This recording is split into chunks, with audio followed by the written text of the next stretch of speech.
Hello everyone, welcome back to Webtech Tutorial. In today's video, I'm going to show you how to add items to cart on Groupon. If you want to add a specific item or a service on your Groupon cart, then the video is for you. Open your Groupon application and make sure that you're logged into your account. After logging into your account, go ahead and select a service you'd like to add to your cart. Simply go ahead and tap on it, and then simply tap on the buy button at the bottom of the screen. Soon after you tap on buy, the item will be automatically added to your cart. You can go ahead and add in your payment method and continue with the payment, or if you want to do it later, you can always find the service inside your shopping cart. So that is how you can easily add items to cart on Groupon.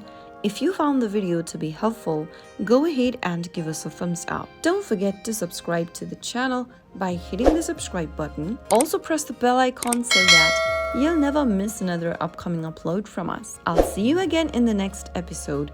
Goodbye till then.